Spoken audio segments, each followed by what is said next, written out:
Can't get enough BYU football? Listen to Cougar Nation.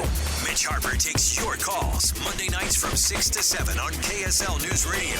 Podcast at KSLNewsRadio.com. This week, it's going to be Monday at noon. So just a quick programming note there. That's because BYU basketball is actually starting. That's tomorrow right. Night. Big 12 basketball is back, baby. So that's going to be a lot of fun this week. But obviously here on this show, we're focusing on Big 12 football. And if you've missed any part of the program, I highly recommend you go subscribe to the podcast on the KSL Sports app or all major podcasting platforms. So, Alex, Week 11 slate, it's going to be a good one once again. 7 games.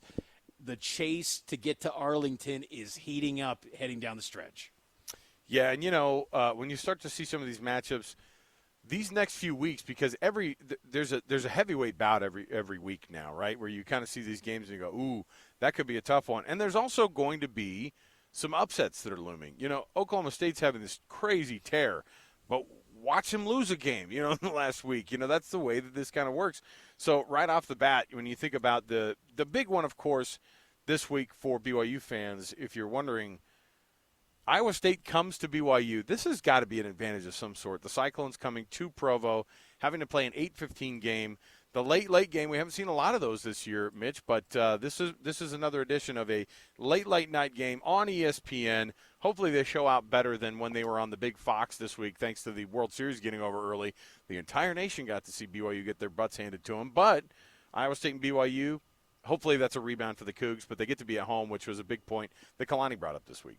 And I'm glad you bring that up because BYU, to their credit, they're 2-0 in Big 12 games at home. And I know it was against Cincinnati and a shorthanded Texas Tech, but still, they've shown that it is a night and day difference at home for BYU. And maybe the Vampires only come out at home in Provo. I don't know if that's fair, where all the action goes for the Vampires, but BYU is good in those home game spots late at night. But they gotta have a huge overhaul. There's got to be a calling out with coaches, players, the intensity, from top to bottom in that program if they want to get a win, because Iowa State has one of the best defenses in this league. You know that every single week that group brings it. So BYU, if they want to have any shot, they've got to take care of the football, and their offense has got to muster up some sort of explosive plays because it was lacking in Morgantown. Yeah, starting off the very first part of your day, though, next Saturday is going to be, a Veterans Day matchup, by the way, on the 11th. So happy Veterans Day, everybody out there. Texas Tech and Kansas kick things off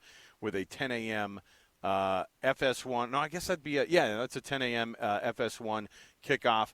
Baylor and Kansas State. I mean, I don't know.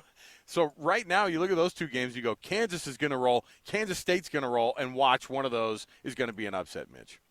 Oh, you know what's going to happen. I mean, that's just the Big 12, I swear. Once we feel like we know this league and we're like, okay, we've kind of figured out these are the power teams, something wild's going to happen. And I love that about following this conference. And I just love how these teams seem to have this knack when you feel like, okay, they're going to completely bottom out and they're reeling. They somehow find a way to get a big win other than Cincinnati. Everyone just finds these weeks that they got it, mustered it, or they can pull it off and pull off some wins. So that's going to be the challenge for these teams. And it's just going to be good matchups, I think, for sure next week.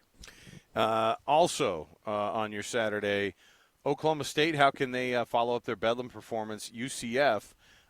They go on the road to UCF. And that's going to be, look, being at home and playing that Bedlam series is so emotional. And then you go down to Orlando, which is like, I can't imagine Oklahoma State playing in Orlando like ever, but here we are. And that's part of the conference now. That's going to be a 1:30 kick here. It's going to be on the big ESPN.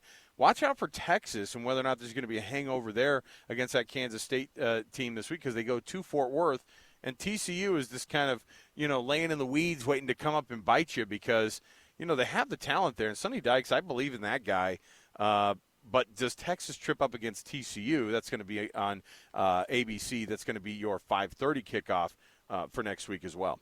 Texas beat writers last week, they thought coming into the year that the only team that was a threat to Texas was TCU. And, wow, they were wrong on that. But you're right, though. TCU has personnel. They got talent. Yes. Sonny Dykes called out their veterans, though, after that Texas Tech loss last Thursday, particularly the secondary. Guys like Bud Clark, who you thought carryovers from the national championship team. They were even part of the Gary Patterson era, and they were going to be these veteran leaders. They just haven't. There were so many missed tackles against Texas Tech. Can they find a way to bring it together for Texas? Because if they get that one, that almost takes away a lot of the bad vibes they've had the past few weeks if they can take down Texas in one final game. Because Texas is never going to schedule TCU again. It's kind of like Houston. Not to that degree, but still one step above. They're never scheduling the Horned Frogs again. So one final shot to send Texas to the SEC with a big L. West Virginia, RIP. To the Mountaineers next week when they go to Norman, because Oklahoma is going, all right, we have to murder everybody on the way through this schedule the rest of the way to impress, because they're going to fall out of that top 10. And the Mountaineers, they might be rolling right now, but they're going to go to Norman. We'll see what happens when Oklahoma meets the Mountaineers next week. Am I crazy, Alex, to think West Virginia can win that game? Because I think they can. You know what that is? They've got four different options that can run the football at a high level, and I think it carries over against Oklahoma. I think West Virginia's going to give them a game. That's you driving past all of those mountain stills that are out there in the hills. That's you. I know. You know what's funny is that they're like, I think John Denver was a West Virginia graduate, wasn't he? Like, they're back to their helmets say country roads on them. I'm all, don't try to brand yourselves over just a really popular country song. Quit it. All right, quit it. R.I.P. John Denver, but I don't think they will. I think they're going to go to Norman next week, and they were riding high this week, but I think it was something different, and I think that Oklahoma is going to go, wake up, guys. We have better personnel than these dudes, and they're having a nice season, but this is where the buck stops right here. They can get their 7th win next week. It's not going to be against Oklahoma. One thing I do give West Virginia, though, is when you bring up country music, they got one of the best country music DJs that I've ever heard in a stadium. He was spinning the country hits. He was doing remixes like our guy Eric. He was doing an outstanding job. It was great stuff. Like Eric would blow him out of the water, but this guy was holding it down. It was a pretty good playlist, and for the beat writers that haven't listened to a song, after the year 2004, their heads was spinning in that thing. There was a lot of TikTok country remixes, but it was some good stuff inside Milan Pusker Stadium. I love the idea that you go, yeah, what a great country music DJ he was. I'm all, isn't that just a guy at the square dance place? Like, isn't that just a line dancing guy? It's like, pick up the gal to your left, man. And let's all go. It was a vibe. Pick up your sister. Now let's dance. Like. There's all sorts of weird stuff going on. The country music DJ. Hey, you're the one who was there, so So before BYU, the BYU and Iowa State are the final game of the weekend, like we said. But another one between two really bad teams right now in the Big 12. Cincinnati at Houston. Have fun with that one, buddy. That's not going to be our Big 12 game of the week next week. No. Tickets as low as $3 for that one. There's plenty of tickets to buy. This has been a good show, Alex. Great stuff again this week. Yeah, I had fun, man. All right, Mitch, safe travels back to Utah. You can catch Mitch and Matt Baiamonte, of course, on a midday edition of Cougar Nation on KSL News Radio tomorrow.